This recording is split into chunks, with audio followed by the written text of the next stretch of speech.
Well, greetings everybody, and welcome to another exciting edition of the Inworld Review, the show where we come to you every Saturday, bringing you a little bit of headline news from the metaverse. That's the world of immersive spaces online, and then we have some open-ended discussion about Open Simulator, the hybrid grid, and all sorts of other things, really. Just to get the show going before I go on with a few bits of headline news. Just to introduce you to the folks that we have got on the panel today. We are coming, of course, from our HQ location on the Great Canadian Grid, the sim called MetaWorld Broadcasting, no less. And next to me, on my left, as ever, is one of my co-hosts, Tara Yates. Welcome, Tara. Tara is doing a wonderful. Thank you, Mel. I'm here. Yeah, Tara's doing a wonderful job of filming at the same time. As in fact, most of us are. We like a lot of backups around here, so hence the slight delay while she unmuted. And on my right, of course, is Maria Koloff from. I'm sorry. We got things in a bit of a funny order here today. On the far right there, he says, moving his camera, is Maria Koloff from Hypergrid Business. Welcome, Maria. Oh, hi, Mel. Thanks for having me. And between Maria and me, we have somebody I have been longing to have on this show for I don't know how long. She's a very special guest, in fact. Her name is Crista Lopes, Dr. Crista Lopes, to be precise, Professor Crista Lopes, possibly. And she is actually the inventor of the wonderful thing we call the hypergrid. Not OpenSim, but the mechanism called the hypergrid that connects us all together. And really honored to have you here, Crista. So welcome. Thank you. And I have to say, because it is no secret, some of you also may know Crista as an avatar called Diva Canto. Which I guess was your avatar name in Second Life back in the old days, wasn't it? And you did a bit of musical performance once upon a time. Yeah, have I been naughty? I don't remember. You don't remember. Fair enough. Okay, I'm being naughty. And we're also joined here. She has some news for us a bit later by Thirza Ember from the Hypergrid Safari and a fan of Fuchsia, as you can see by her T-shirt. So, welcome. Hi. Welcome, Thirza. Okay, so we'll get down to business, and I'll just start talking about a few of the things that I found in the news. You can catch news links from me most of days of the week by following my stream at Twitter, twitter.com/MalBurnsWriter. Mal Bones, or one word. I'll get to the other stream later. And that's my general feed from the metaverse. Now, Hyperica, MetaWorld, yes, Hypergrid Business, they're all there. In fact, the most recent entry I can find here, there's two. One from the currentjournal.com, which is part of Winter Silversmith's media place to the north of us here. He's opened the first national Canada national park or something, and it's a couple of sims to the north of here. This is a miniature replica of a national park in good old Canada. Right, and here we are. I'm back online. So that's at thecurrentjournal.com, CORRAN, and journal, all one word. Oh, also, a mysterious blog here. I don't think I've ever heard of this one before. It's called Pings from the Afterlife.blogspot.com. This is actually the weekly roundup of the adventures of the Wednesday Hypergrid Safari, and I'm being facetious when I say I'd never heard of it. It's actually Thirza Ember's blog, and since we got Thirza here, I couldn't help being naughty, really, could I? Right, Hypergrid Business, Hyperica.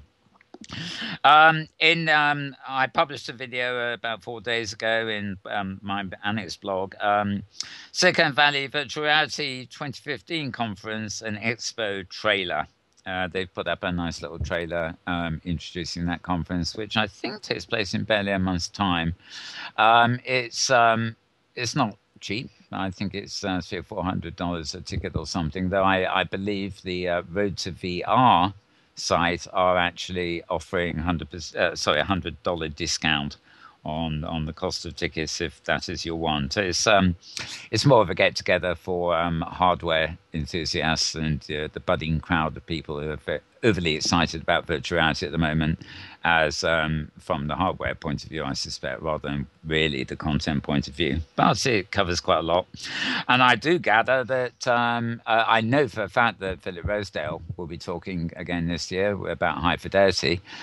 Somebody did mention to me that they think Ebby's going to be there too, Ebby Linden, on behalf of Linden Labs. So we'll see what we see. No doubt there'll be some kind of film of that available afterwards.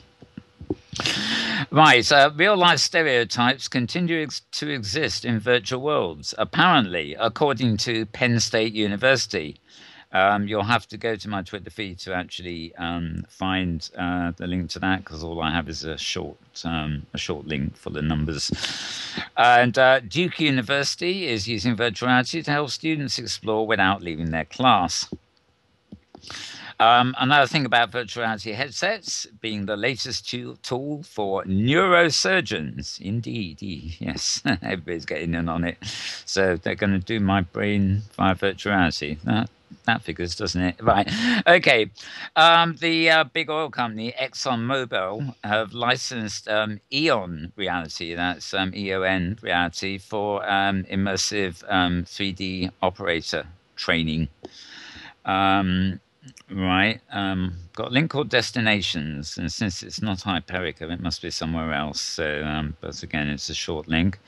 What's this? Crowd scenes. Oh yes, machinimasl.blogspot.com. I have a few interesting posts now and again. Now, if you're interested in filming machinima, or maybe even doing film on shows like this, and they had a article this week on doing crowd scenes, basically. Hypergrid Business, I'll leave to Maria, of course, and Hyperica, and Hypergrid Business and Hyperica, and yes, yeah, there. Right, 4 days ago, The Void, it's called. It's a VR experience which fuses physical and virtual reality environments, and that was a post at Road to VR, which is an excellent site. If you're anxious to keep up on all the new hardware and the software that is being used to demonstrate it. 5 days ago, I have yet another link from Thirza, in fact, called Head in the Clouds. So again, pings from the afterlife, all one word, at blogspot.com. And 6 days ago, guess what the post was? It was the recording of this show as of the 2nd of May. No, I did forget to, actually. I forgot to announce the date when we came on here today. So it is actually May the 9th today, in case you were wondering, or which you may well be if you're watching this in replay. So May the 9th, 2015. And with that, I think I'm actually done for the key things in my feed. So I'm going to hand over to Tara quickly. She's just going to take time off from the camera, so to speak, to just give us a few headlines of her own, and then we'll be on to Maria. So over to you, Tara. Thank you, Mel. And hey, whoops. Yeah. Hey, whoops. Let's do this. Yeah. Hey, whoops. Yeah. It's always such fun. It's the chewing gum and walking at the same time. And for some reason, it just never quite works when I'm doing cameras. And I have to reorganize where the camera is pointed, and also reorganize things like turning my mic back on and getting my notes where I can see them, and all those little things. Anyway, greetings from the U.S., from the upper left corner of the RLSM, known as the United States, where today we are basking in temperatures into the 70s.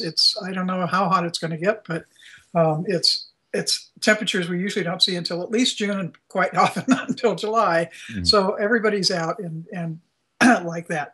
A pretty short list this week as far as just a few items. Linden Lab is noting they are doing another Inworld meetup shortly. It's actually scheduled for Thursday, May 14th, and they had a little blog posting that they're asking for suggestions on the location for that. You can read the particulars on the official Linden Lab blog on that. Of course, Oculus has been in and out of our reports for some time, and they announced officially this week that they are going to be shipping in the first quarter of 2016, which is after the first of the year. And pre-orders later this year. So presumably you'll be able to pre-order before the year is out, but probably won't be able to take delivery until after Christmas. Yeah, I think that's one in Maria's blog. But I must say, I did actually see a sort of what claims to be a photograph of the consumer version, and it looks damn sight more comfortable than that. So yeah. Based on the write-up, they definitely have. They have worked the headset itself through some ergonomics and one thing and another. So, there was a picture that was in the official announcement from Oculus, and that you can. I think we can expect to see some more specifics on what it actually is going to look like, and it's still going to be probably pretty goofy. But anyway, Linden Lab has confirmed that the official code name for Second Life 2 is Project Sansar, and that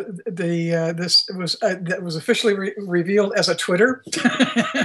And oh my goodness, you hear somebody talking? My kitty has arrived. He has his own additions to make to this. Anyway, there's been a fair amount of discussion back and forth on whether that's a good name or a crappy one. I'll leave it to you. And they say that's not the final name. They say the final name to be revealed in the future. It better not be the final name.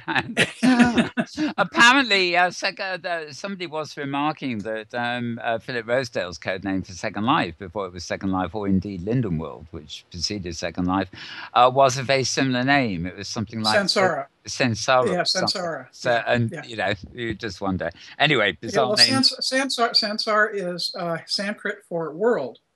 So it's not an inappropriate name. It's just not, it's not an English name. Anyway, we'll leave that, see what happens down the road.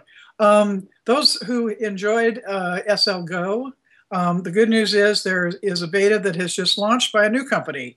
The new company's name is Bright Canopy, and it will be an SL Go replacement. They are doing a closed beta invitation only starting in about a week and a half, and there'll be open beta after that. If you want more information, I'd send you to Daniel Voyager's blog, where he's got a nice little write-up on it and links, which I didn't manage to grab in a way that I can read them to you. Maria has that item too, I think. But the nice thing about this is apparently it is already supporting OpenSim as well as Second Life. Good. Yeah, I didn't see a detail on that, but good for that.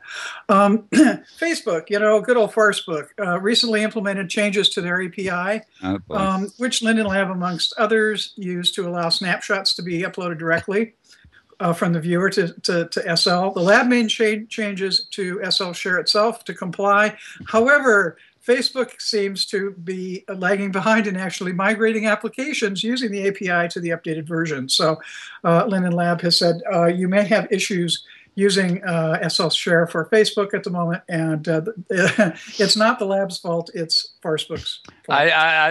The Facebook problems have been going on for weeks. I mean, what actually astounds me is that it actually took 3 weeks for Linden Labs to notice, but that's another matter entirely.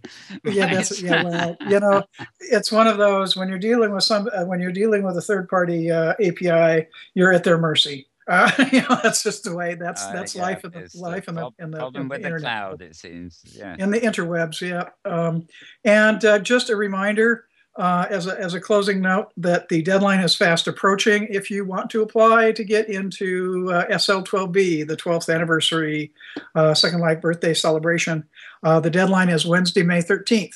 That's when applications close. So the dates are the actual event are June 21st to June 28th.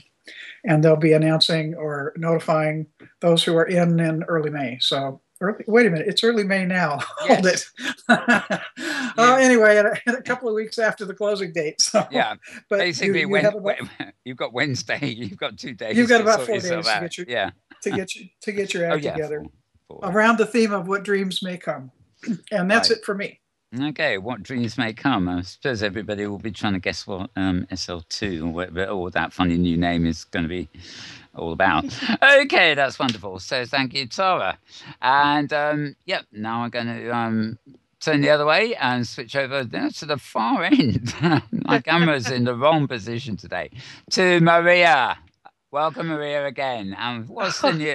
I have, of course, all the tweets from Hypergrid Business and Hyperica here. So a quick summary before we get into general conversation. Now, Tara's already mentioned a couple of your things, but you may have more information there. So.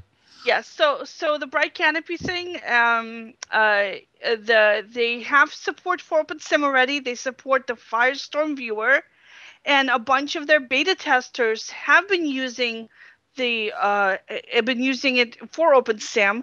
And I have a video posted from 3D Collab of a demo of them using Bright Canopy to log into an OpenSim grid, specifically OS Grid. So it's really nice. It uses the Amazon cloud on the back end, and it actually was just mid-April. Inarapay ran an article saying that SLGo was going away, and suggested that people use Amazon to run the viewer. And somebody answered back in the comments saying, "Oh, great idea." And he started a company. And somebody else answered in the comments, "Oh, I have the platform for it." And then so they got together, and a week later, there's a functioning thing already up there. Yeah. And unlike SLGo, this works fully in the browser. Right now, it's the Chrome browser. There's no download required. And it supports voice, and it supports cut and paste. So, which apparently from what I've read, SLGo was having problems with. So very interesting. So now the way this works is, is it HTML5 sort of rendered in Chrome, presumably? I assume so, since it's supported by Chrome and not the other browsers. And they're planning to have mobile versions of it as well. So so this is really cool. So what they do is they take a copy of Firestorm, they run it instead of running it on a real actual computer, they run it on a virtual computer on the Amazon cloud, one that has the graphics support that it needs, so high-end graphics support. Then they take the video from that computer, from that virtual computer, and they stream it to your device. So, and then whatever mouse you're using, whatever you're clicking on the keyboard, they stream it back to Amazon, to the virtual computer in Amazon. And since they have the framework that they're using is it's called Frame, because Amazon has data centers all over the world that Frame leverages, they will push you on the closest data center to you to reduce the lag of going to Amazon and back. Right. So the idea is that you're going to have a very responsive, high graphics quality, and you can run it on any old piece of junk, or on a Chromebook, or eventually mobile device. So, you know, this raises an interesting question to me.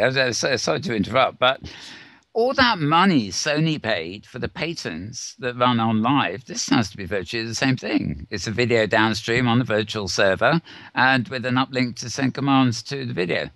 Well, except that SLGo was running it all on a proprietary platform, and this looks like it's using open standards for this. Just regular streaming, the regular Amazon. I mean, they're using the Frame deployment platform, but other than that, it looks like technology has caught up with what OnLive was doing. Are there any, given the virtual environment, people are streaming is individual, is one-to-one, have they announced any plans to do with subscriptions or the cost of actually using the service, or is it simply everybody in beta at the moment? Well, right now everyone's in beta, so it's free. The prices, one of their blog posts said that they were going to have around about the same price as Second Life, as the Go, which is going to be about $1 per hour or less. So now SL Go also had unlimited use for $10 a month. We might they don't have any details yet, and eventually they will take credit cards, Bitcoin, and Linden dollars for payment. Fair enough. Okay, so there are plans for that. Yeah. Great. So that's interesting. And now you also mentioned the Oculus announcement. So yeah, I had to spend a lot of time with those photographs in GIMP to try to get them to the contrast. You can actually see them. And in case anyone missed this, you can use the Oculus Rift with OpenSim with the Control-Alt Studio Viewer, and it's already available. It's already working. So this is pretty exciting. There's other viewers also out there if you don't want to wait for the Oculus Rift, like Samsung Gear, like the Vrace Viewer, Duravis Dive, and a bunch of other ones that all basically take the approach of it's a shell that you drop your smartphone into. Right. It's a shell with lenses in it. And there's a lot of those. So you can get one of those if you can't wait for the Oculus to come out. All right, news stories. If you're a Kitely customer or are considering being a Kitely customer, Kitely's getting rid of their metered regions. So if you currently have them, you'll be grandfathered in. But other than that, they're going to go to a flat price model, and they're going to be adjusting their prices. So right now, Kitely regions cost $15 a month for 10 simultaneous users and 15,000 prims, which is about medium on the low end of medium. I mean, obviously, there's cheaper regions. There's $3 and $5 regions that give you 15,000 prims. So it's on a low end of medium. So it's a reasonable price. The one downside is that you have to wait for the regions to boot up if you're teleporting into an empty region. But their boot up time is down to like a few seconds. And they say it's less than like half a minute for like some of the biggest regions can take a little longer. But it's pretty fast. I've been teleporting into Kitely a lot lately. And I do have to say that often I've teleported in before I even have time to register that they're telling me that I'm going to have to wait for a teleport. Oh, okay. I actually think that's quite because I experienced that fairly recently, that they actually do dump you in an online region saying that, please wait while we bring your destination up. And it did seem fairly quick to me, but I just like it's an extra jump, not being able to hypergo straight in. But on the other hand, you have to wait a little bit. Yeah. Now, over time, I assume they're going to speed that up. They're going to find ways to optimize that so that by the time your teleport is done, your region's already loaded. Right. Or maybe they'll slow down the teleport enough so that by the time you get in there, the region's loaded. So because, teleports can be slow anyway for any number of reasons. And if they do that, then Kitely regions will be completely undistinguishable from other regions. Right. Because people, at first when I started counting Kitely regions, people were complaining, "Oh, they're not real regions. They're not up all the time." Well, how can you tell that a region's not up? Nobody's on it. It's like the refrigerator light. The door is closed. Is the light really off? Right? Well, there are a lot of systems out there, independent of OpenSim and Second Life and that kind of thing, which work on this model. Where what you request gets put up when you send a request, and you have to wait. To be honest, the thing that bugs me most about Kitely, which is not my favorite destination on the hypergrid, is the fact that I frequently go to a talk or something and they try and log me out after 30 minutes of the hour because I don't know, I haven't done something that proves I'm active. So that's another when you're you're just going to a talk, you want to sit there for I want to maybe switch over to the sound to my hi-fi and actually go and relax somewhere and listen. And I can't see the message coming up saying you better be logged out. Right. You haven't moved for half an hour, Yeah, but, good point. I forgot about that. Yeah, that is slightly annoying. Yeah. And then the reason, of course, is that because they're running all the regions on the Amazon cloud, they don't want to pay for regions that nobody's on. Yeah. Or that you left your computer on and you went to the shopping mall and you forgot all about it, right? So, so the metered regions, they had this system where you buy a subscription plan, and as part of your subscription plan, you would get a certain number of free regions. So, 100,000 prims, configured up to 16 region mega regions, and extra ones would be like $1 a month each extra. So this was a really good deal if you needed a lot of regions for some reason. Now, yeah, well, we can come back to this a bit. I'm anxious to sort of move on a little bit, but anyway, didn't you have another post about Kitely? Isn't it? I think it was Kitely. I can't see it here actually. It's maybe an older one, where they were doing something with VAR regions, or you could resize VAR regions or something. Resize VAR regions, now. So whoopee. But you can resize it with on the website, so it is convenient for people who have variable size regions and want to change the size of the region. Yes. Right.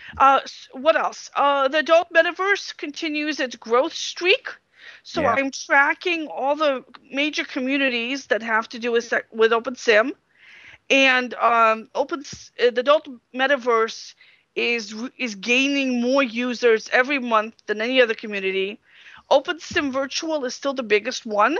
So it's OpenSim Virtual is still twice the size of the adult metaverse, but the adult metaverse is like really, really chugging along. So for anybody who thinks that there's no appetite for adult content in OpenSim, you're totally wrong. You're totally wrong. People love adult content wherever they are. Okay, next, 2 grids are closing. Next Reality and the Pillars of Mist are both closing this month. Oh, Pillars of Mist. Oh. Yes.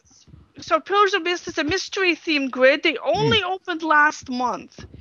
But the owner, Mary Schonbach, is moving and has some other personal stuff going on in her life. So what she's doing is she's moving the key regions to another grid, specifically the Refuge grid. And she's shutting down the rest of it. So very sad. Next Reality, Mike Hart's been around OpenSim for about 10 years. Well, 8 years. So is Mary. They've both been around for a long time.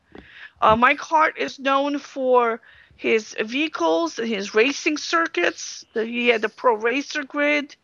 And most recently, Mike Hart gained fame, or maybe infamy, trying to bail out Aviworlds. That did not work out well for him. But anyway, so again, he has like some personal issues. Basically, he got a new computer, and he's going to be doing product reviews of racing and driving simulations. Okay, well, we wish him luck and all that. Yeah. So there you go. Yeah. Okay. And so that grid is closing down at the end of this month. Again, pointing out to the fact that we are losing content in the metaverse. That's historic content. That was like from the early days of the metaverse, and it's not stored or archived anywhere. So very sad. I'm hoping that maybe I presume the benefit here, of course, is I presume the operators of these open sims do actually have all files and things offline. So, it's not impossible they won't be reawakened and reappear somewhere if they're, really worthy archives at some future point when everything's super cheap. Yeah, but people lose that stuff, and yeah. It's obviously right. You had another again. I just say it's Hyperco Business, not Hyperico. Dynamic Worlds with a Z. Yeah, what about them? I don't know. I just see the post here. That's all. They launched. They're offering land rentals at a low price. They've added. I added them to my low-priced vendors list. If you're looking for cheap regions, Dynamic Worlds is another place to get them, and they're Hypergrid enabled. So, another grid with a Z. I haven't been able to find out what makes that grid unique. The new Firestorm release with a whole bunch of fixes and interface improvements. The one nice thing which I got really excited about is the region tracker. It shows you how many avatars are on the regions you track, but it's really weird with a hypergrid. And this is something actually I was meaning to talk to Crista about, and the fact that she's here is really great. Hypergrid addresses and local addresses are not interchangeable. So if you're on a grid and you want to teleport to another region on the same grid and you give it a hypergrid address, it won't work.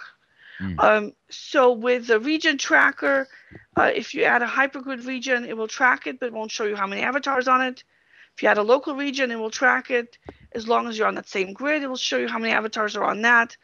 But you can only teleport in if you're doing the same kind of teleport as you used when you added the region. So it's not particularly useful for the hypergrid, but if you're spending most of your time on one particular grid, it's a useful way to track where your friends are. Where for sure. I mean, if you've got a home grid, for example, it's an obvious advantage to have it there, even if you don't use it. It doesn't have to be your home grid, whatever grid you spend a lot of time on. But I mean, I'm using a home grid as an example. If you're there at last, you might want to use it there and just never use it elsewhere. But, right. Yeah.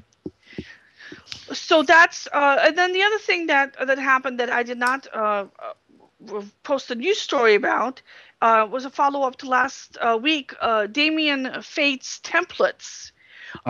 I discovered them, and in fact, I'm wearing the jacket and the skirt from those templates, which I made myself from scratch. Very excited about that. Well, okay, I uploaded them myself from scratch. I know that feeling. It means they come in and you're actually known as the creator. So it gives you a little buzz, doesn't it? I'm very excited about it. One of the other mesh creators on a hypergrid was very upset about this, that the stuff was being uploaded into OpenSim in defiance of the license terms, because the license basically was made in 2012. It didn't specify OpenSim. It didn't specify, if they can be uploaded as full pro meshes. I actually contacted the creator himself. This is Damien, yeah? This is Damien, and the creator himself said, I'm glad to see people using them in any way. I just mind if they sell the templates themselves, because they're free, and it annoys me when people resell my free stuff. Yeah, of course. But if you make something with it, you don't need to attribute it to me.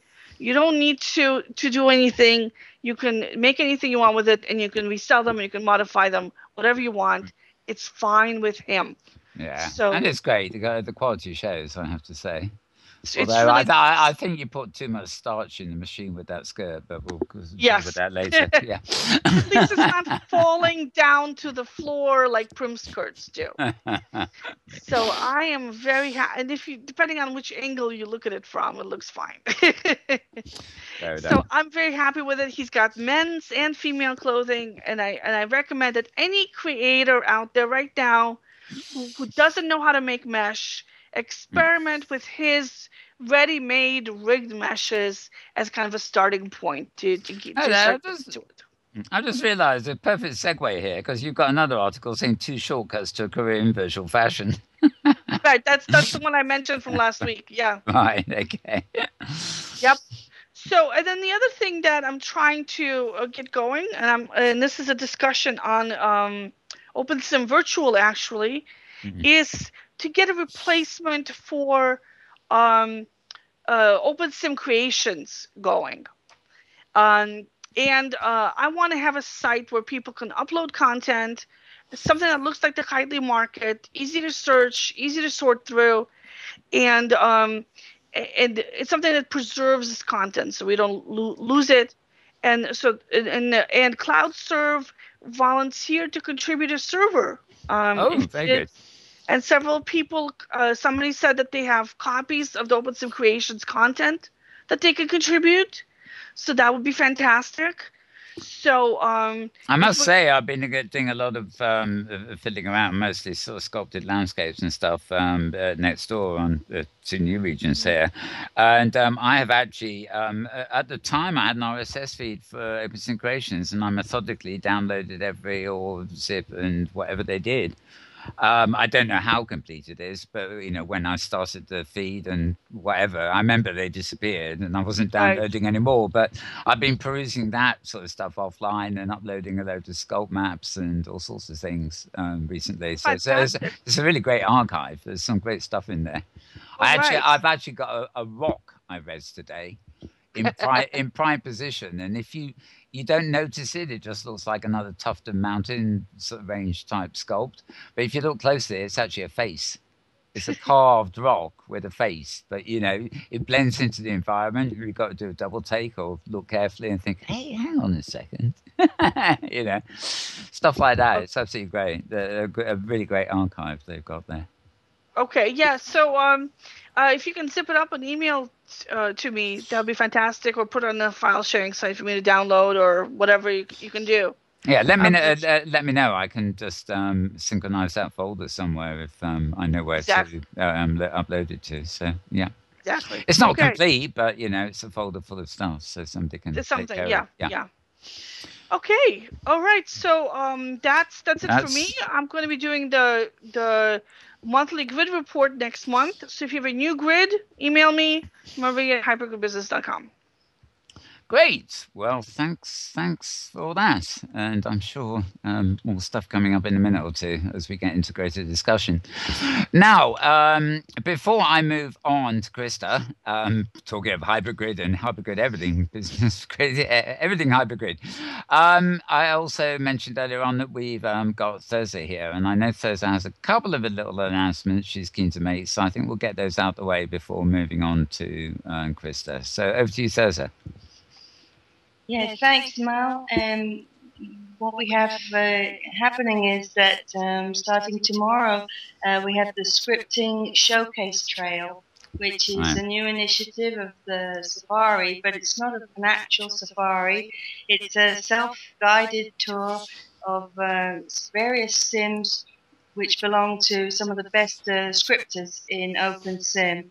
There are 7 destinations, including Ferd, Jamisa, and there's a destination in Kitely. There are the NPCs that belong to Anya Quiva, who everybody knows as Matahari as well. And they're really fascinating destinations, I think.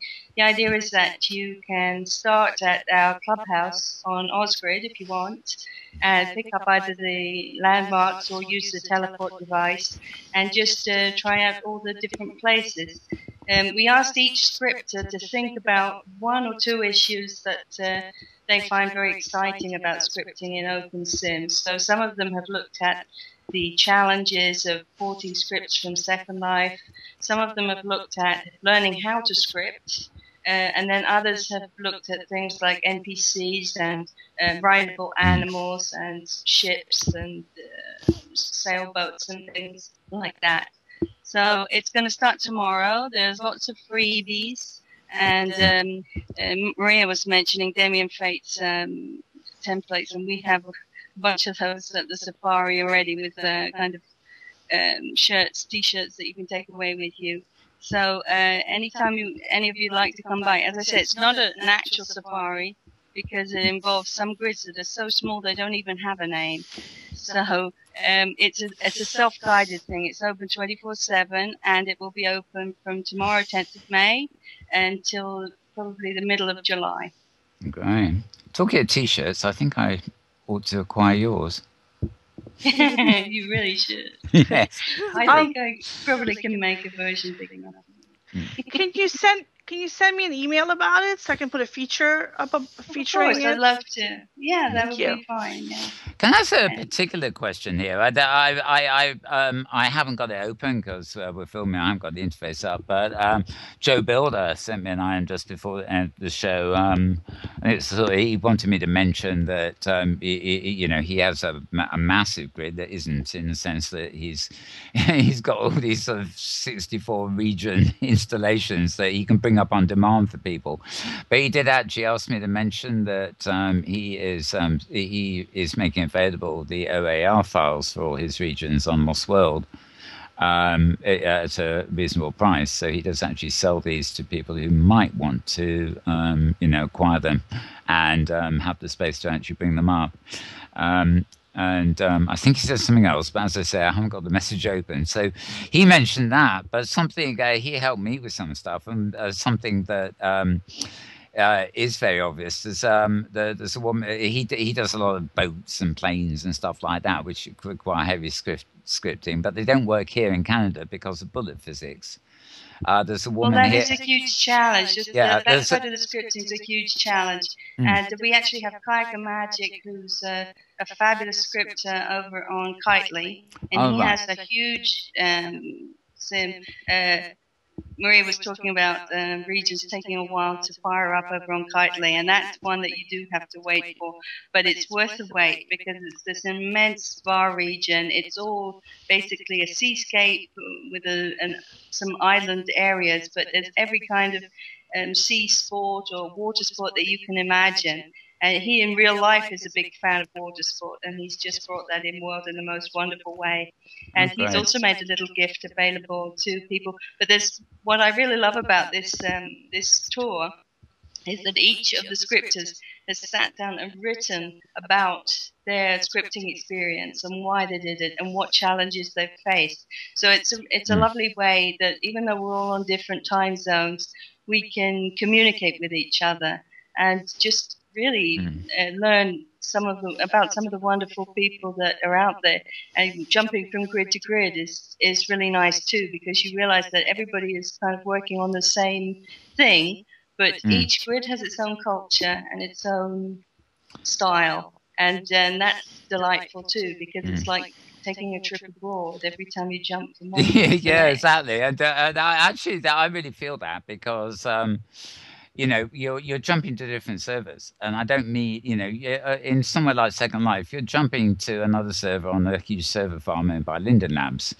But, when you're hypergridding around, you could be jumping to any geographic location where that server is hosted and sort of encountering whole grids that reflect total different cultures. They're not just little outposts in an American virtual world. So can I just tell you the names of the different scripters? So we have Anya Puipa, otherwise known as Matahari. We have Aqueline Erin. She is on the Strasbourg University grid, which is called Unistra or Ever, depending on who you talk to.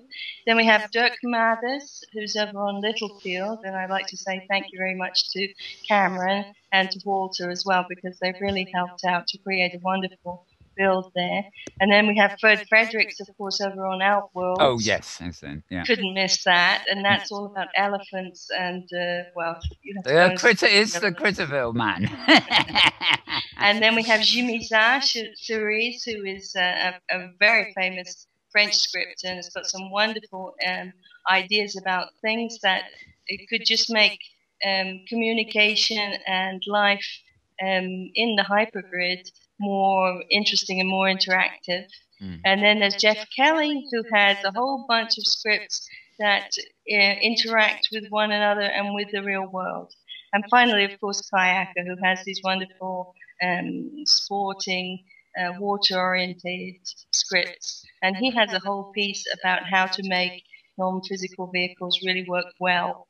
And of course, he has a business over there, ocean engineering on Kitely, so he really knows his stuff. When you mentioned his region, actually, it was prompted when I was talking about bullet physics. Does Kitely use bullet, or was that just something else that brought it up? I think they're not. As far as what he's doing is non-physical vehicles, but of course that's another thing that's available. It's just a challenge whenever you get something new. It's great until you realize how many bugs it has. All right. I'd actually give a shout out to somebody who's selling and I think giving away other stuff here on Great Canadian Grid. I know her name from other grids, maybe Second Life or something. Judy Muircastle. In fact, I think she came to our safari last week.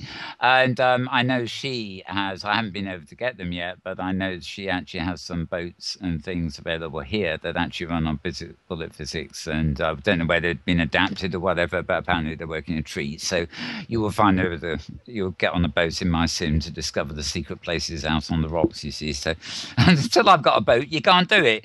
Well, anyway, you're welcome to come by. The trail begins on our clubhouse sim over on Osgrid. It's Terravas Plaza. I think most people know where that is. Yeah. And that's the starting point. And then from there, you can just pick up the landmarks. And as I say, it's open all the time. It's not a group thing. It's just a permanently open trail. And we hope that many people enjoy it and get lots of feedback.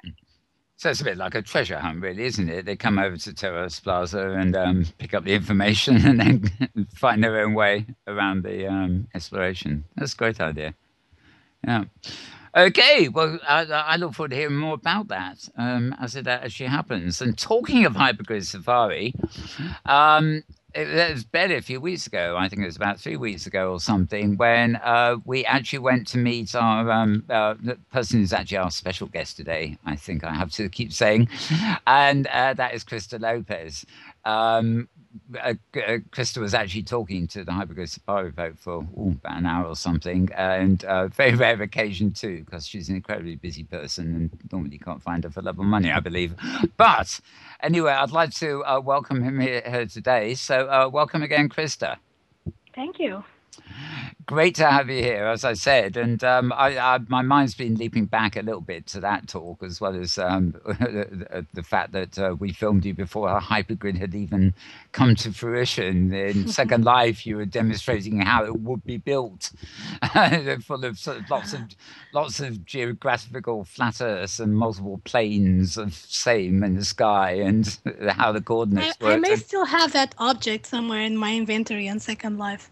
Yes, it was something, because it was all new at the time, and actually I think you displayed it very well, because a lot of people, they think of the hypergrid maybe as like another Second Life, but lots of separate regions connected, rather than one big flat Earth. But in fact, it's far more complex than that, isn't it? You've got it is a kind of layered system. So it can, I think the right metaphor to use is it can expand geographically, but it can also expand vertically. And you have this endless expansion. Am I on the right track? That's a good metaphor. Yeah. Yeah. So, yes. I mean, technically, when you have a virtual world like Second Life, where you have a map, right? You have a 2D map. The idea is that you can have many of those 2D maps, and they might even be on the same coordinates, but they're in a different dimension. Yeah. So you end up with with multiple parallel universes. But that's all metaphorically, because what happens in reality is that you have a bunch of servers talking to each other. Yeah. But as I say, it's metaphor. But also, of course, it allows for almost unlimited expansion, doesn't it? Because you're not. Well, I suppose with a flat Earth, you can make it as big as you want to. But somehow, it just seems to me that the whole concept is a construct in 3D itself, as opposed to just a sort of land map of servers where there's lots of 3D worlds. Yes, it's more scalable. It's more scalable, not just because of the size of a particular world, but it's because it's decentralized and anybody can run one of these. So for that reason, it's more scalable. Now, I'd love to get you back some other time on another program I have called Crossworlds, which is much more of an interview show with best practices in virtual worlds and hypergrid and stuff. But I can't resist doing a little bit of an interview part of this before we open up to general conversation on it. What got you? How did you think up the hypergrid? What made you? What spark was it that sort of made you think, oh, we can do this and we should have this and stuff way back when? I think that there was, I got into Second Life by a friend of mine, And at the time, that was in 2007. And that 2007, 2008, a lot of the technical people were already talking about doing things like that. So some sort of interoperability between Second Life and some other virtual environments. And with the fact that there was a library that encapsulated the protocol that Second Life talks, made it feasible to actually make it happen. And then then with Open Simulator also being open source, then I started looking into what it would actually take to make it happen, and it turns out that it was possible. I actually, when I started doing it, I didn't know if it was possible, but it was possible. Well, it's changed everything.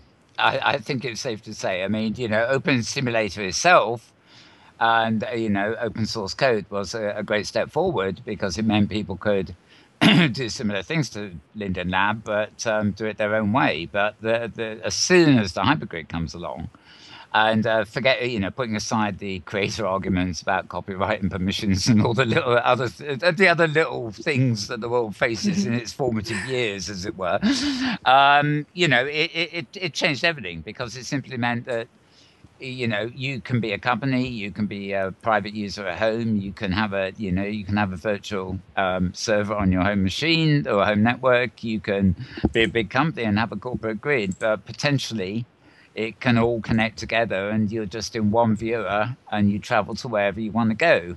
Assuming you have permissions to enter it and they're hypergrid enabled. Do you think aspects of the hypergrid, as it is at the moment, they clearly work on as an extension of their Open Simulator platform?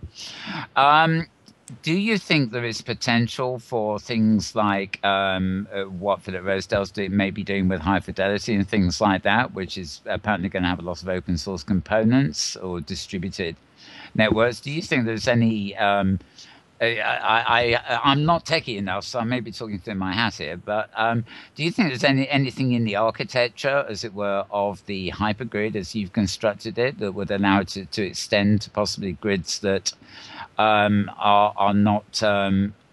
using something similar but not the same as the OpenSim code?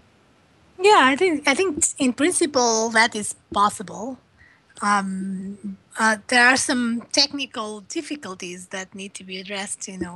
If you are running the high fidelity software, the client software, and you are rendering high fidelity avatars, and you go and visit an OpenSim world, I believe that the kinds of content that that client can render and the kinds of content that OpenSim serves are not necessarily the same. So there needs to be some sort of a interoperability there too. So there's all sorts of technical details that make it hard to do when the client software is heterogeneous, when there are many kinds of clients, and makes it much easier to do when the client software is the same.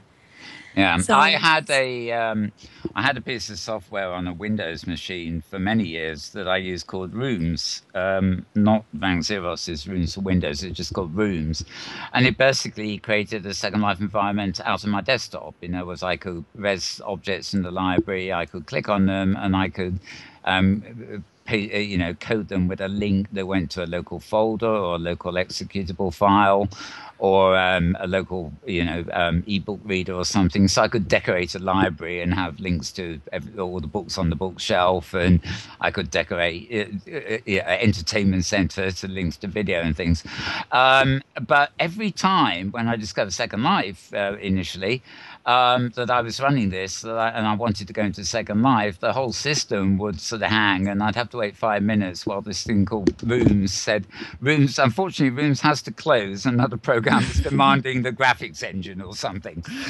So I was very conscious at that time that, oh, hell, I can't go from one virtual environment into another. As I can't go from my desktop environment, which was virtual, into a virtual world like Linden Labs. So, and it wasn't just the fact that you can just link and jump there. It was to do with the fact, the different graphics engines, physics engines, and everything. And I meant to ask you the other day, have you actually heard of, or do you know of this platform that is being worked on called Improbable?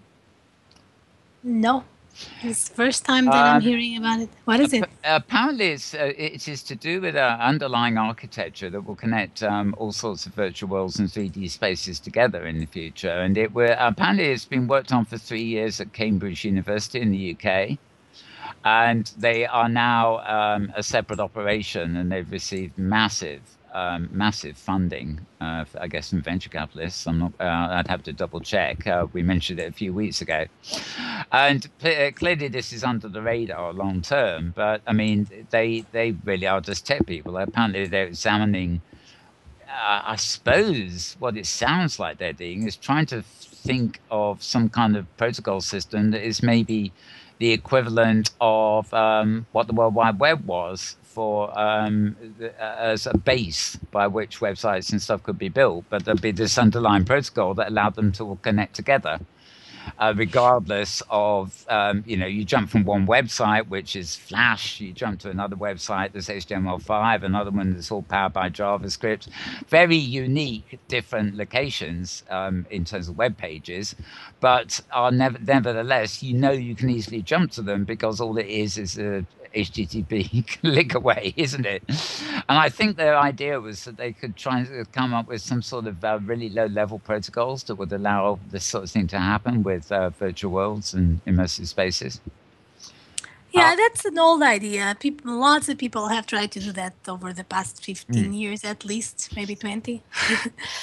So, I mean, what happened with the web was a combination of things that is not necessarily repeatable for a number of reasons.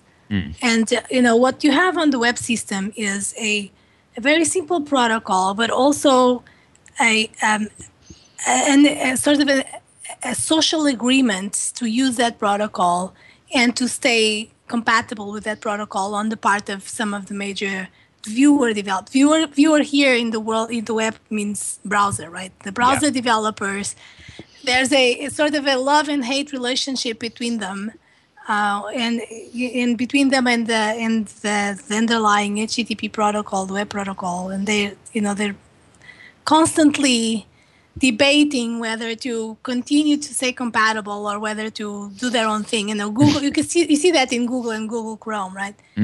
So I mean, the thing about the web now is that it's too big, right? It's too big, and it evolved it evolved very rapidly from a very small, organic, viral kind of effort.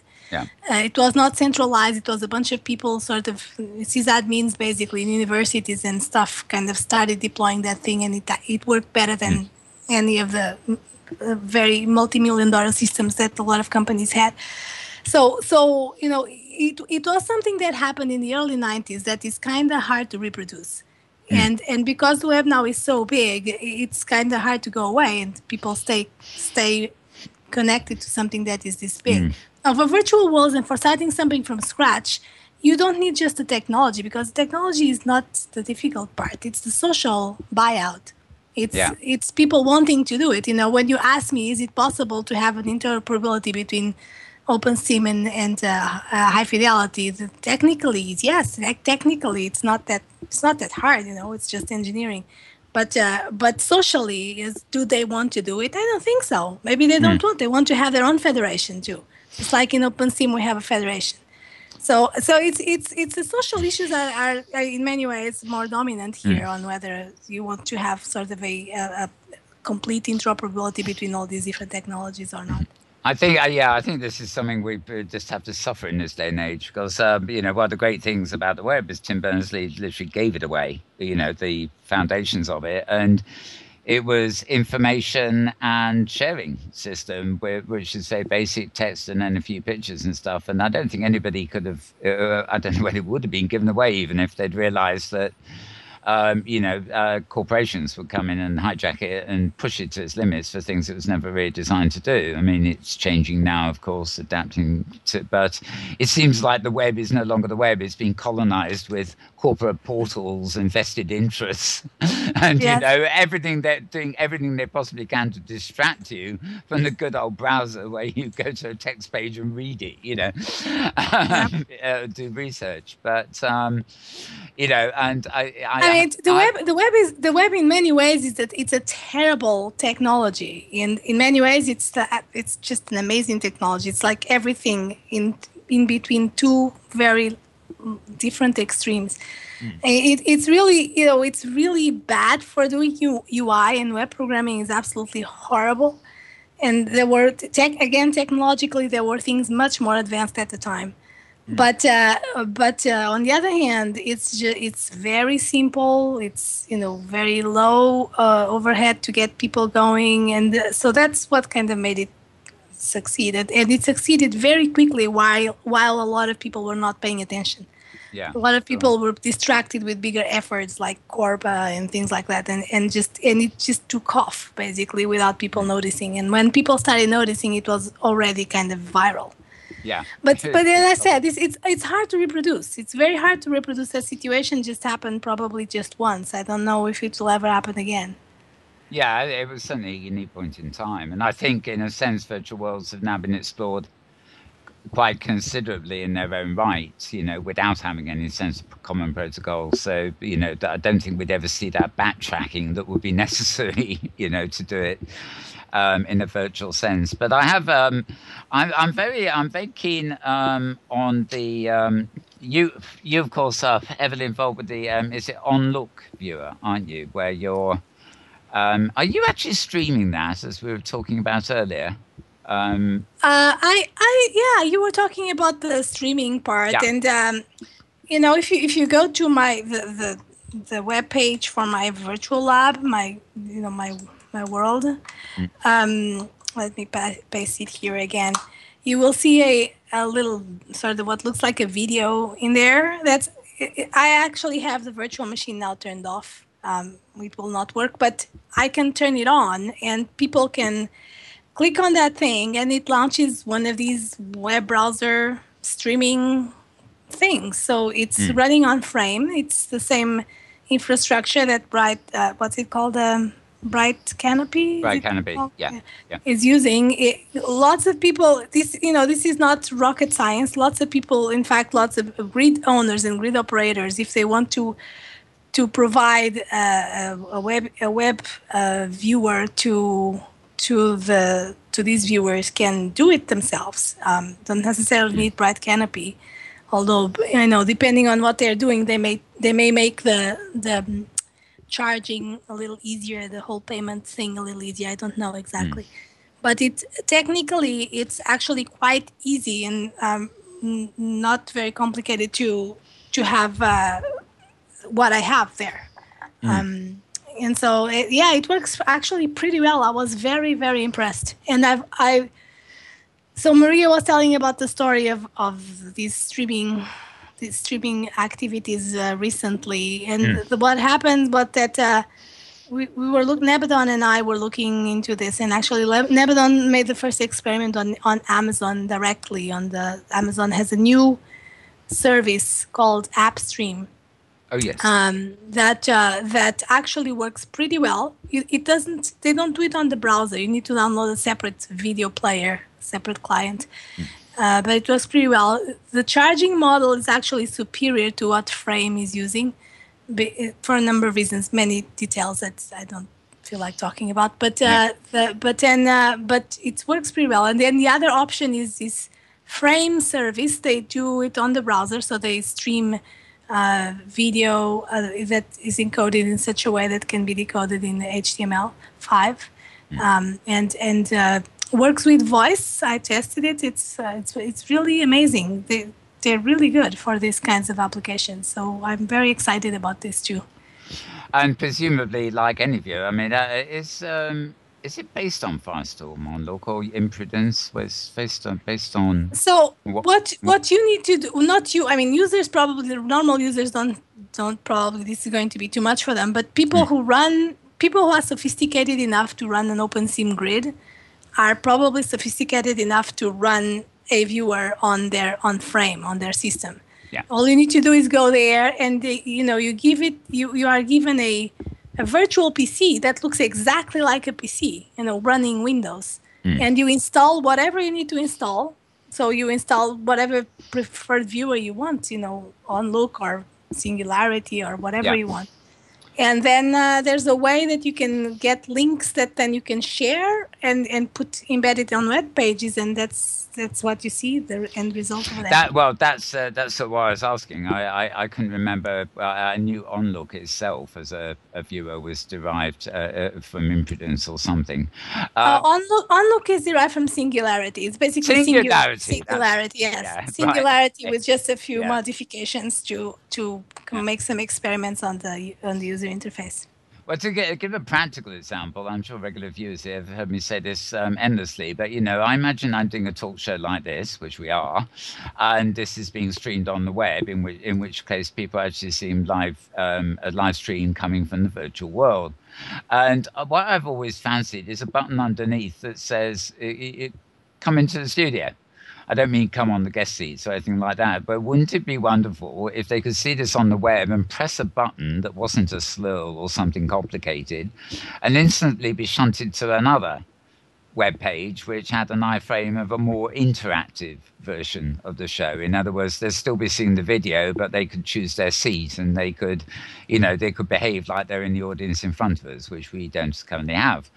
And it seems that Frame could actually open up a lot of opportunities here, because presumably a grid owner or even a region in a grid could having made the arrangements, obviously, literally put up a website with a button that says "Jump in now."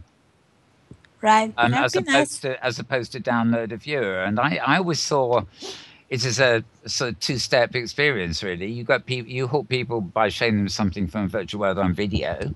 You then give them an option to jump in a limited way to experience the interactivity. And then if they're hooked, then they can go and download a full client and do as much building or creating as they want.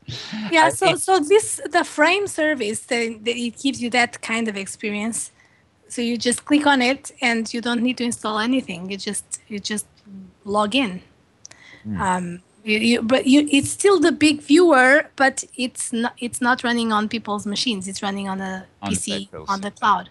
Yeah. But the interaction is that kind of interaction. It's really, really nice. I mean, there's no download, no installation, no anything. You just click and go. Click and go. And of course, I presume, like on Live, it's designed that because it's simply video streaming, and it's an uplink too. It's going to work on lower end systems that couldn't possibly handle the graphics capabilities that it needs for the Yes, we tested the app stream, the Amazon app stream on tablets, and it works pretty well. The future, unbounded. Okay. It's pretty exciting, definitely. I'm very excited about that. It is. And of course, the whole world's excited about technology itself at the moment, which of course isn't the end case. We keep having to report on VR, this, headset here, and, Leap Motions here, and, basically a bit of everything for everybody. But there's no ultimate solution at the moment. Everything's too big and bulky, and is the thing that's got a wonderful vision is missing good sound, and they're all part of a possible immersive future of hardware. But we don't see. I know Oculus and a lot of the other players are putting online, little self-contained demos and apps you can download to experience. They're really just show-offs for the technology. But, I haven't come across anything yet which is as compelling as like a whole virtual world you might want to spend a lot of time living and working in, attached to the hardware growth at the moment. But to think about the future of the hypergrid itself, you obviously do work closely with Justin and various other folk at the I know at opensimulator.org anyway. But are there any major advances that you see coming, or you think are needed, or maybe working on yourself to the structure of the foundations of the hypergrid are there. They've taken off. They've made immense changes. But is there any sort of extension of that particular thing that you've created that you are pursuing or would like to see pursued? Well, there's a lot of bug fixes and improvements that need to happen, for which I don't have a lot of time. But the major thing that is still sort of missing is better entitlements. What do you call entitlements? So we basically who can access what in asset transfers and sharing. So that part is still just not even close to being done.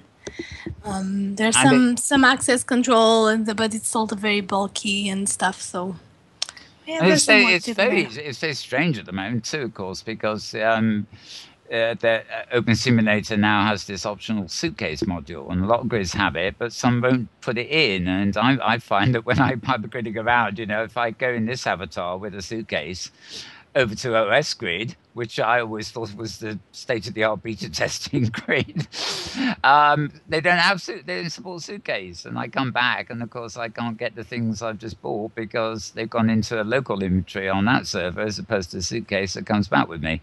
And weird stuff. And the more these extensions that come along, you realize that if everybody doesn't adopt them, you're getting these incompatibilities that are, I think definitely need to be sorted out.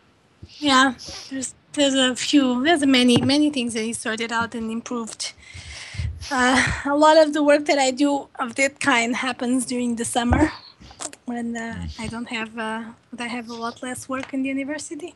Yes, it is normally so hard to get a hold of you that I just give up.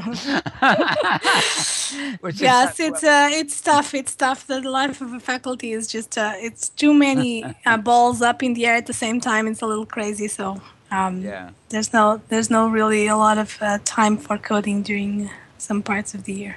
Yeah, but at least you have other parts of the year off. We will remember this. That's right. So now the other thing that was mentioned, I think Melanie Milland, I was hoping would join us today because we had on a few weeks ago, and she said, she'd love to be here when we'll try and get you on, we were saying. And but anyway, she's busy shooting at things. Apparently she's entered in a state shooting contest or something very strange.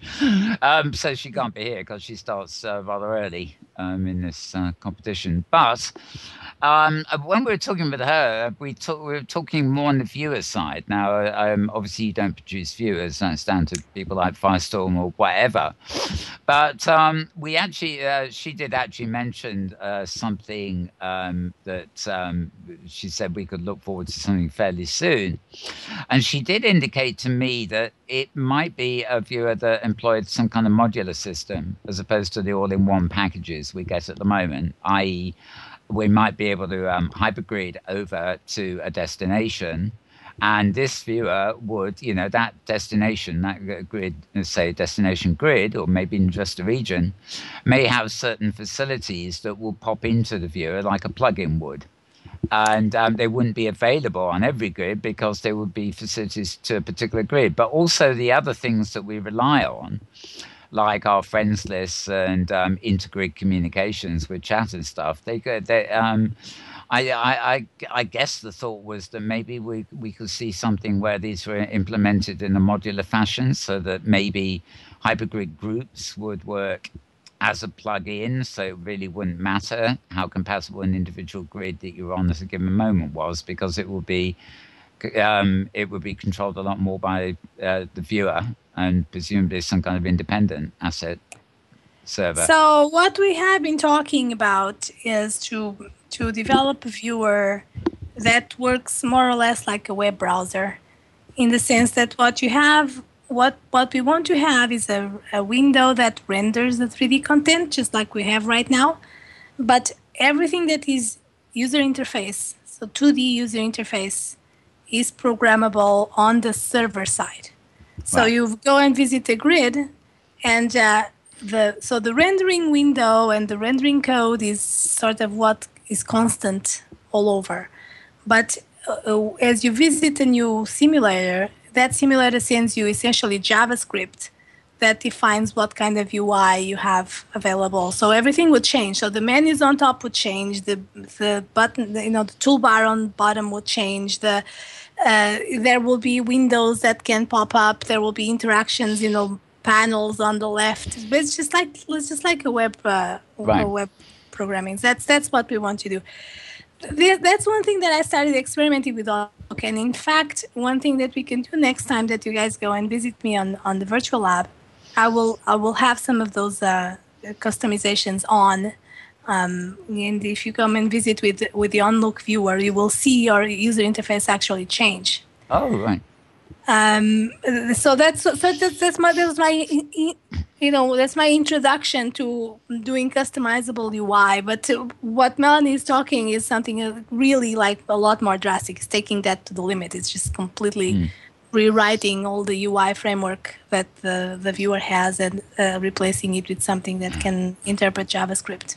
Yeah, I mean, my personal background is design, and so but my focus, I love 3D worlds and virtual worlds because they are the future. But I really have a focus on user interfaces, if you like, and feeling I know what I want and nobody will ever give it me, and I don't know how to code it. So what's the point in designing it? Frustration there. But I mean, it sounds to me like that modular system as well could actually solve some of the things you mentioned earlier about bug fixes. For example, if things like the suitcase, which I still think should be a separate item outside your inventory, but like a second inventory to make it clearer the difference. If, for example, you enter a grid where there is no suitcase, the suitcase would just disappear from your interface because it isn't supported on that grid. This is just a minor particular thing. Obviously, the whole way that will work is far more complex and cover an awful lot of things. You might go to a grid where you are highly restricted in what you can do. So some of the buttons and the toolbars just disappear because they're... Well, exactly. So that's what I want to show you. I mean, that is already... as a proof of concept that exists already with the on-look viewer. But what we want to do is take it to make it real rather than just a proof of concept. Well, maybe we'll have to talk with Thirza here and get another safari visit over there and actually look at that particular side of things. Or I could actually, I'd love to come over and well, it'd probably mean filming some film and then doing a little interview and putting it together rather than... Yeah, you will see the bottom. I hope we can. That's the plan. I hope we can come over in September and see all this. Just had the summer to get everything that she's got to do together. We're really looking forward to that. Great. Okay, I was actually going to say, Thirza, your voice was slightly breaking up there. I don't know how far from the mic you are, but I caught that anyway. Okay, I don't want to hog all this. So, Tara, Thirza, and Maria, let's go round. Let's see if you've got any questions or interesting things to bring up in open conversation with Crista while she's here. So I'll go first with Tara because she might just fancy a quick break from the camera, or could just say no.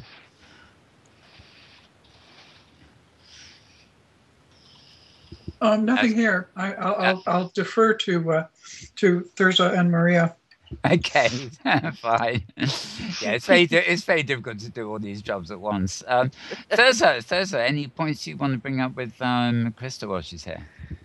Yeah, I was always curious to understand and know how much time the different devs, the different developers get to spend in world as sort of ordinary citizens. I'm always curious about that because it's a bit like being a cook in a very fine restaurant. It's a completely different experience to be the cook than it is to be one of the diners.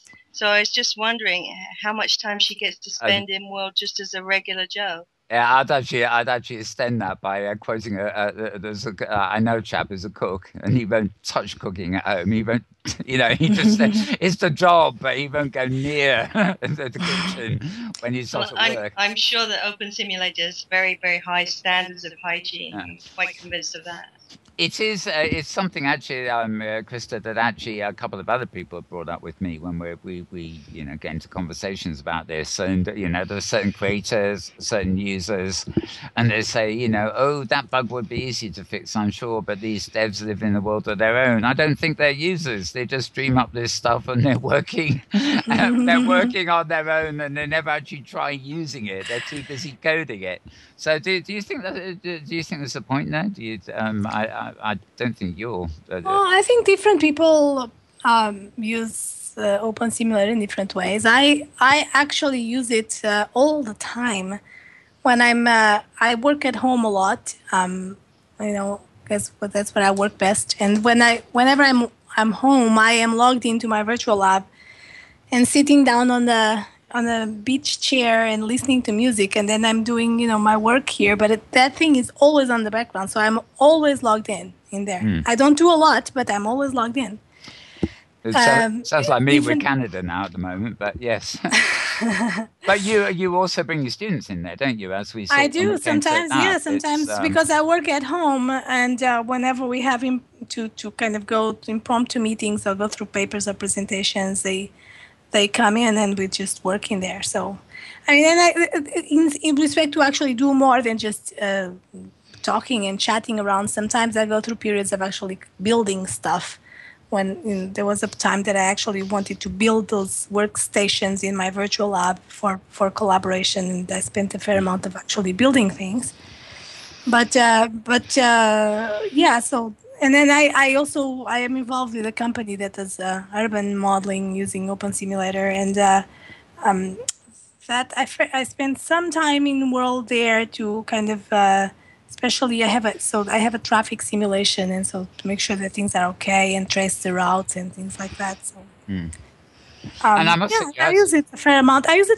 Not so much as a lot of other people use. I don't do very much on the social end of it, but I do a fair amount of small groups, my group and other groups that I work with. I use it very lot. But that I think is the key, isn't it? I mean, the criticism that you're not involved is just not there. I mean, you can have limited interest in what you do. I don't do social. I don't do social, but I use it a fair amount for my own purposes. Exactly. I'm a bit like that, actually. I mean, I'm using it. That is the main thing. It doesn't really matter what I'm using it for. I have the hands-on user experience as well as the ideas and the code or whatever. Yeah, and when we did actually visit your lab, I mean, there's some amazing stuff there, which was very clearly designed just for what you do. Some of those interactive whiteboards, slide systems, seating arrangements. It was all very, very unique. There was nothing fanciful and too science fictiony about it, or nothing overly tarted up. It was, how should I put it? Minimalism at its best. It's an environment that is actually part of my workflow. It works. It's part of my working tools. So it's not something that I separate from my work. It's part of it. I just don't use these kinds of worlds as social because I just don't have a lot of time to do that kind of stuff.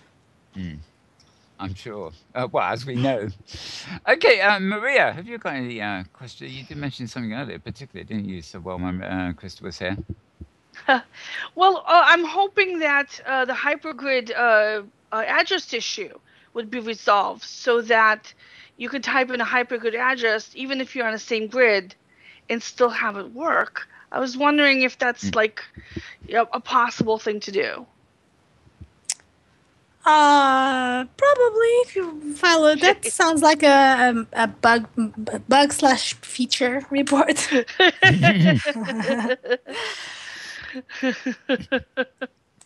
Yeah, it's all possible. It's just a matter of having what's the priority for it. Right now, I'm kind of focusing my work right now at this particular point in Open Simulator. I've been working on it for the past week quite intensively. Is on improving some performance characteristics. Let's put it like that on Open Simulator. There's a lot of things that just don't work very well. And I finally got fed up with some of them, and just sort of fixing some of things related to inventory download, and I'll be fixing some of those other things.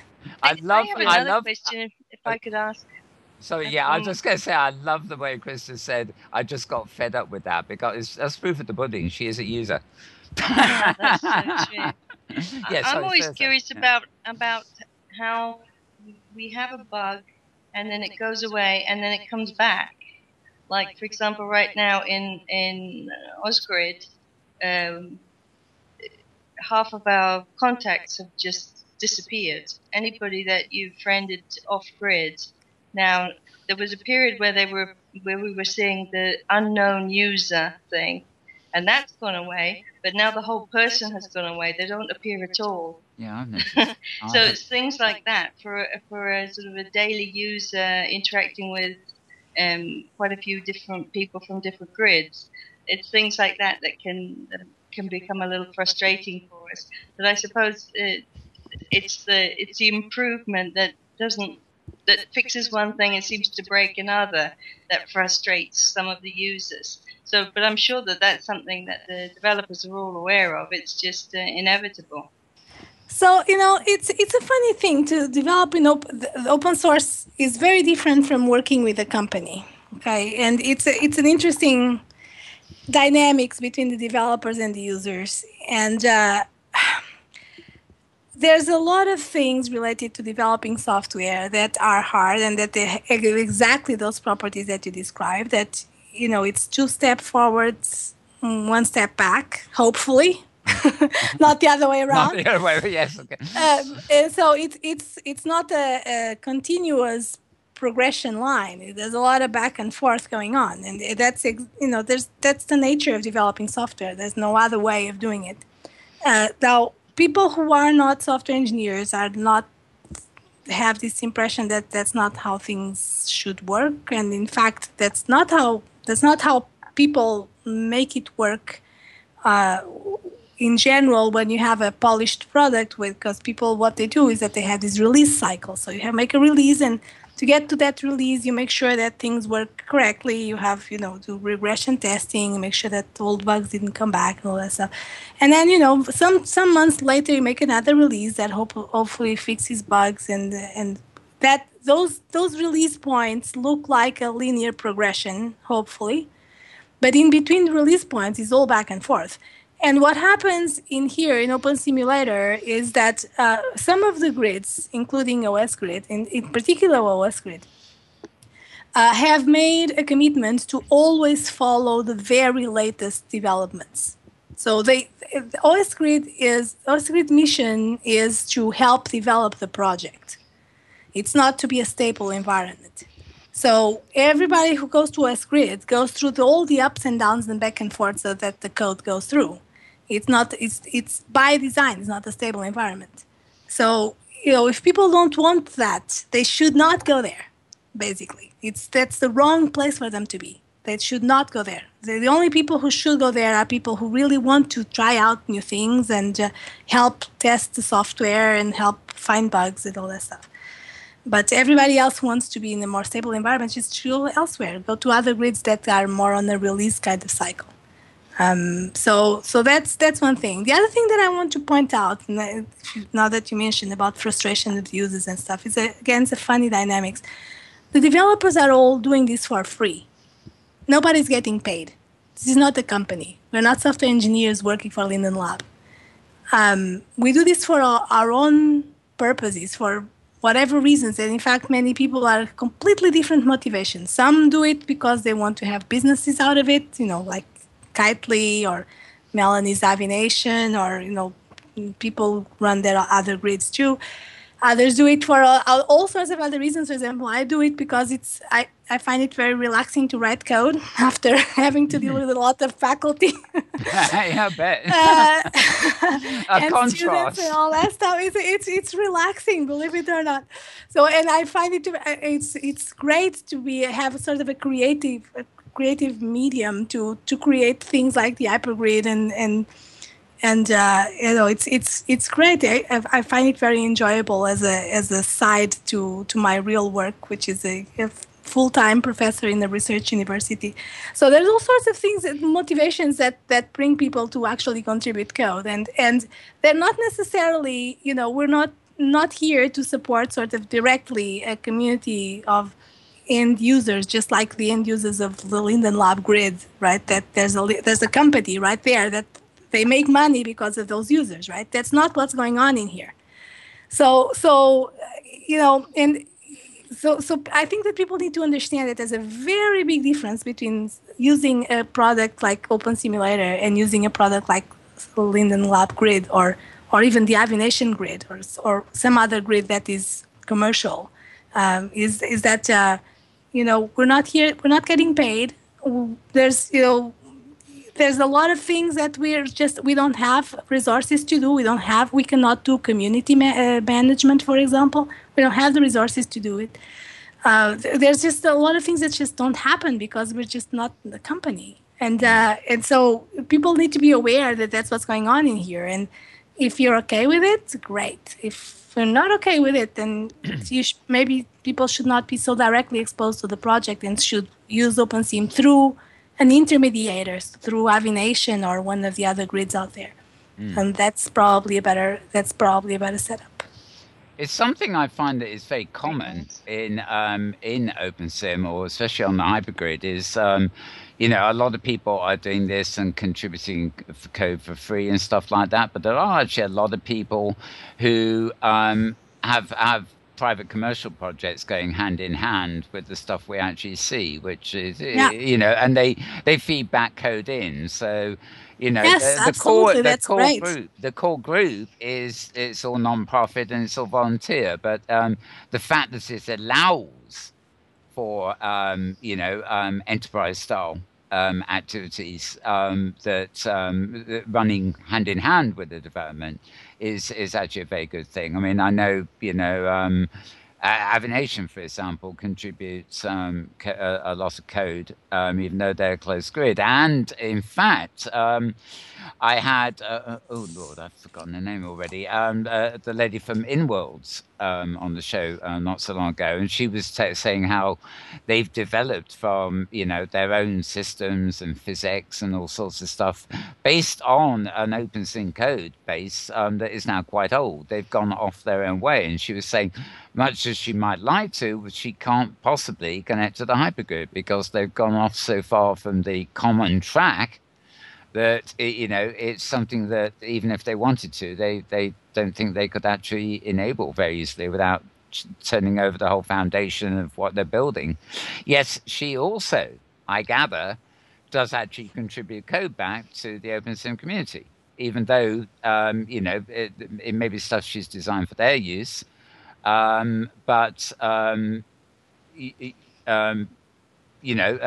if it's usable by OpenSim, she gives it back. So you've got a commercial grid, probably one of the biggest original ones. That's a bit like Second Life in a way, but it's actually contributing the code back at the same time, even though they're not compatible with the hypergrid. So actually, Inworld is not committing anything back. Inworld has not given anything back.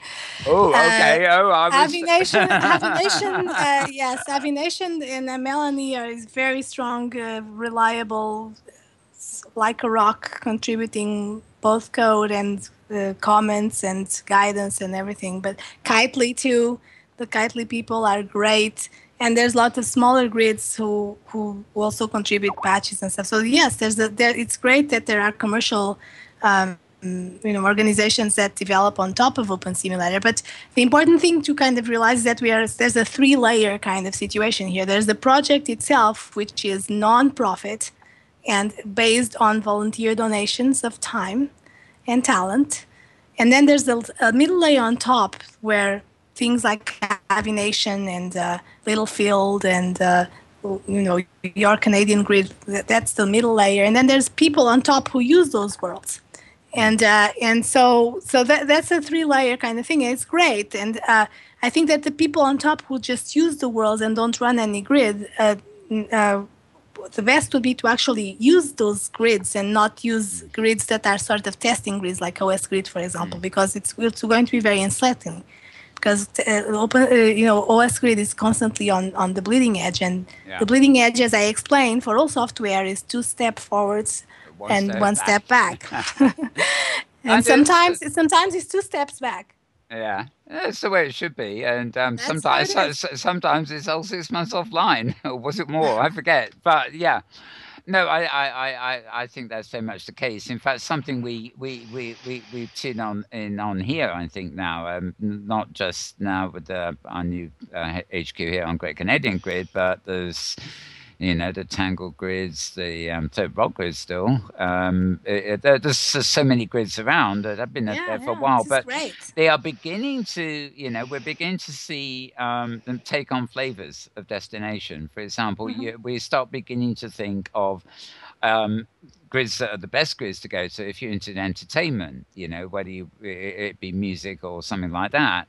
There are other grids you go to because you just want to get lost in the beautiful wilds that somebody has built. Or another place you may want to just play with tech toys virtually, So destinations, lots of destinations really begin to get their own flavor. They're not just like in Second Life and no teleport on the grid. They're whole grids or big clumps of regions that are actually have their own dedicated flavor and dedicated mission, so to speak. And I think that is really empowering on the hypergrid, because when you're in a closed world, like Second Life is, and will be by the sound of it with the new one,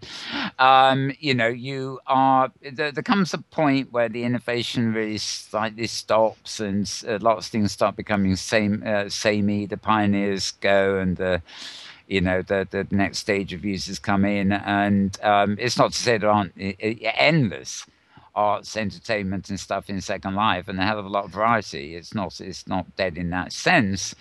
But, the world defines itself and conforms, to its own rules. And there's nothing wrong with that, especially if that world's on the hypergrid and people can go to that destination like they visit a country for a holiday. It's a simple matter. Oh, I want to go and experience Egypt. And that, you don't just go there to see the pyramids. You want to immerse yourself in the culture and, get a whole feeling for it. So, if there's a grid that attracts you, you hypergrid over to that grid, and you get a quality of immersion that you probably wouldn't get on a compacted grid like Second Life, which, however big, everything is following the same rule book, so to speak. Yeah, I think that socially, again, the interesting things happen all socially, is that it gives a completely different feeling. Like when you're using something that is controlled by one single organization, there's a lot of the dynamics that happen between the users and that organization that sort of determine the kinds of interactions that you have with the product itself. And when you're going to something that is completely decentralized, like the OpenSIM and the hypergrid, then you don't have just one organization, you have many, and so there are these different subcultures that can totally emerge, and I think that's great. That's exactly what you want, and you find grids that are very serious, for university purposes and stuff like that, and then there are grids like the adult grid and stuff like that are completely different uses, and just that's great.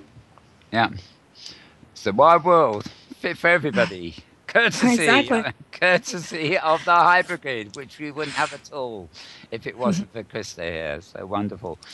Now, Tara's been prompting me in Skype as usual. Time, she says.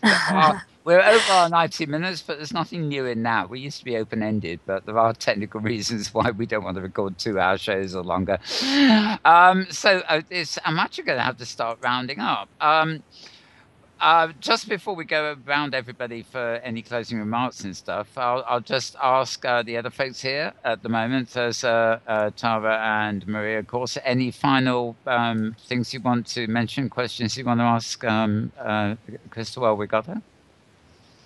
Well, I would just comment, Crista, thank you for really making, I think, a very clear point on the distinctions about developer focus versus end user, and particularly the layering that goes on when you're talking about OpenSIM between, when you have a nonprofit, an open source base that then gets filtered through what may or may not be open source exactly deployments, and then those are what a lot of users interact with. And you know, certainly the thought that occurs to me is that I think users who start doing a lot of hypergridding may forget, or may not be doing a lot of hypergridding, may be doing just a little hypergridding, forget about the fact that there can be distinctions of significance about how the software is running, or what version of software is running, depending upon what grid they're on. And people who aren't developers, who don't interact with developers, don't necessarily have that kind of awareness. And it's one of the issues that certainly comes up here a lot is the whole question of marketing OpenSim. Yeah, we don't Yep, that's exactly, that's one of those things. The project does not have any resources to do that kind of stuff. That doesn't exist at the bottom level. That just does not exist. I think and I wouldn't expect it to, but I guess the issue that comes up from all of that is how do you build those bridges to what can be marketed, because you end up with this 3-layer cake where how end users experience it may be less than friendly to those who aren't already geekily inclined.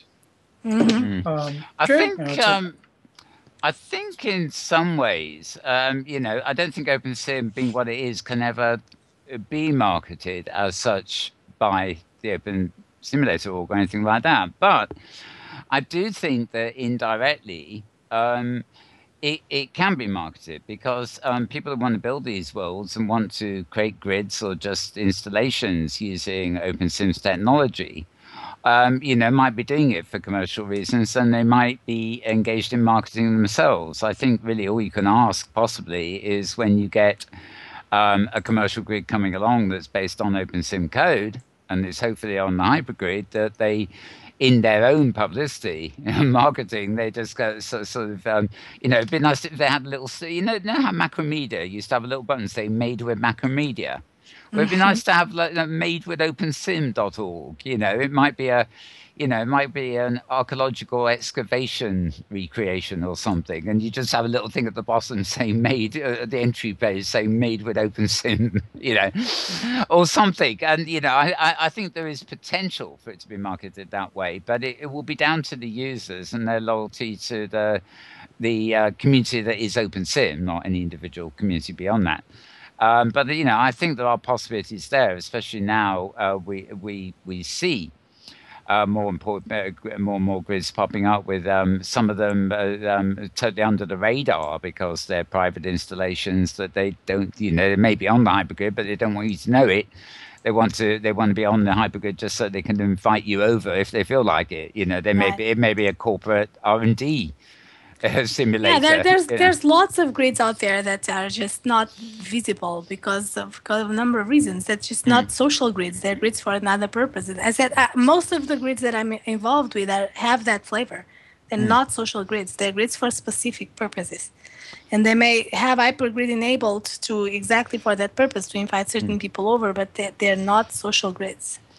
And there's lots of them out there. And even the social grids, I have noticed, for example, Third Rock Grid, for example, never used to be hypergrid enabled. And, but the hypergrid enabled tagline, as it were, to sell a grid, to get people on your grid, is becoming a valuable tagline in itself. And you're suddenly finding grids that weren't hypergrid enabled, suddenly switching on the hypergrid, because they don't want to lose customers to grids that offer hypergrid connectivity. So it's viral again, isn't it, really? I mean, the proof of the pudding, proof of it's all working, is how pervasive it is now. It hasn't come pervasive just because you invented it, Crista. It's because what you invented, was so worthy that it became pervasive. Yeah, I'm happy. It gives me a lot of pleasure. This is stuff that I did more or less on my free time, but it just gives me a pleasure that people find it useful and that people enjoy it. So Yeah. Well, I'm so glad. I'm so glad it's not a chore, because we really all do find it very useful. And I don't know how we could live without it. We'd probably all be sticking. We'd probably still be all stuck in Lindenville or whatever it's called now. Okay.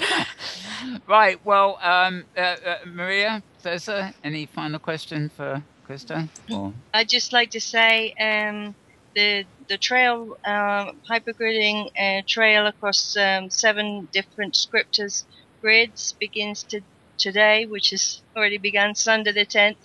And also just point out that on the 20th of May, the safari is 1 year old. That'll be the 53rd consecutive safari, and we're having a big party at Event Plaza.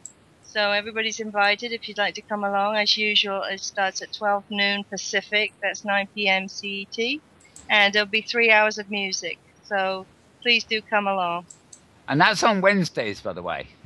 Always on a Wednesday. Yes, indeed. It's easy to remember if you just say every Wednesday. Forget the date. Just say every Wednesday. It's easy. Where do you usually meet? Where's the meeting point? We've always tried to be above, not stick to one grid. We started out on Oz grid. We've got a base there now, which we're meeting at. But we also have another base on Franco Grid, HG Safari Sim, which is a whole sim just dedicated to the Safari that was donated by the wonderful Gilles over there. We also have another sim donated by Nora Malone on Metropolis. Walter's given us land over there on Littlefield, and we have a sim on Third Rock as well. So we try and spread the load. But principally, at the moment, we meet. We just start out on Terravis Plaza over there on Osprey. Yeah, it's better to say that you try to spread the love. We try, because there's a lot of us. It's very funny. I think I mentioned this before, but when I finally, decided once and for all, right, we're moving HQ and everything over to OpenSim, or more to the point, the hypergrid. I was flooded by the owners of different grids contacting me and say, "Would you like a sim on our grid? Would you like a sim on our grid?" I said, "No, I can't go with that many. We'll go out and about and do reports and stuff if we can." But I'm very lucky. It's not just me. There's Fuchsia Nightfire, there's Wizard Ginoid, and there's Wizard Ozchrome. Between the 4 of us, we try and spread the load there too, so no one person is too. And of course you've got a little embassy downstairs here as well. Which did you manage to res? Right, did you manage to res there in the end? You should. Yes, I did. Yeah. Oh, very good. In our tree house on Great Canadian Grid. Yeah, that's very good. And actually, I'll tell you what you should put about. I picked up a copy the other day. Is that that vehicle, that sort of safari vehicle with Safari on the side? The more places that would be parked. People are saying, "Come, just click on the vehicle and you get a TP to the You have to talk to Wizzy about that. She's in charge of vehicles." Yeah, it doesn't move, but it looks nice. Okay, fine. Well, I think that's going to be it. Any final things in roundup? And I mean, not more questions. But just it's always nice to go out with things that have excited people in the past week and maybe the week coming up. I'll start with you, Thirza. Anything particularly exciting we haven't mentioned so far? I think I'm done. I think I've mentioned everything that comes to mind. I think so too. We're exhausted already, aren't we? How about Maria? Well, we've got the hypergrid stats report coming out. So if you have a new grid, email me. That's the big thing that I'm going to be working on this coming week. Right. Talking of coming week, where are we this coming Wednesday, Thirza?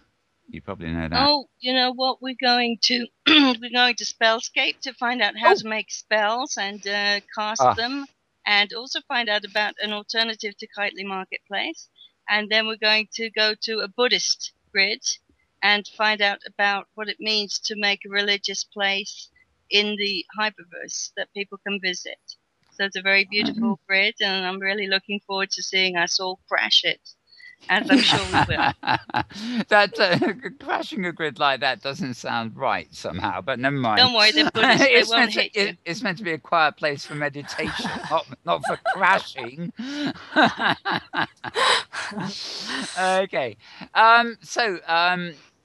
Crista, as I say, if anything, apart from what we talked about and the hypergrid and everything else, anything particularly exciting in your life last week or coming week or last? Oh my God! I don't even ask. There's too many things going on. But thank you for having me here. I've been working on some improvements on inventory download when you start when you log in. That sometimes it's a little heavy and produces lag, and things are going to get much better. And hopefully I'll get some time over the next couple of months to fix some of the bugs on the hypergrid, make it a little better. We love you. Yeah, absolutely. You are a hero. A hero. Yeah. It's been a tough year of lots of faculty service, so I'm looking forward to coding back. Yeah, exactly. It is. I was going to say it's awful. You get 2 months holiday and we're putting you to work, but it's a holiday for you to do it. So can't complain, can we? I think it's absolutely wonderful. Okay, Tara, any closing thoughts? Just a big thank you to Crista for being with us today. It's been a wonderful discussion. It's been really neat to hear your perspectives on things. And just a comment about your visit to the Buddhist sim. It doesn't matter if you crash it. Buddhists are well aware of the fact of impermanence. Yes. She speaks with authority there, so very good. Right, okay. Well, that is going to be a wrap today, folks. We've way overstepped the time, but it's been a remarkable show. And as I said, I've been looking forward to having Crista on for so long. It's been great. I hope, Crista, to have you back at some point, and maybe even to get you on a solo interview job with Crossworlds. It's going to be a matter of fitting into your schedule, but also, as Thirza said, we'll be coming back to your lab as well. So we'll pursue that when we do. Maybe we've been talking of trying to get somebody to film the safaris, but of course, with everybody moving around and doing things, it's not the easiest of things to do. But who knows? We'll do that. Okay, so to ramp up again, I'd like to thank all my guests. Obviously, Thirza Ember from Hypergrid Safari and all over the place. Thank you, Thirza. Thank you very much, Mel. And thank you to our very special guest, the incomparable, really, Crista Lopes. Thank you, Crista. Thank you. Thank you. And also, thanks as always to Maria Kowalov. Thank you, Maria. Always a pleasure being here, Mal. Always a pleasure. And follow Maria on twitter.com/MetaMaria. That's METAMARIA, in case you couldn't decipher my singing voice. Right, and thanks, of course, also to Tara. Thank you, Tara. You're most welcome. And with that, I'll do the usual spin. I'd wish you all a very good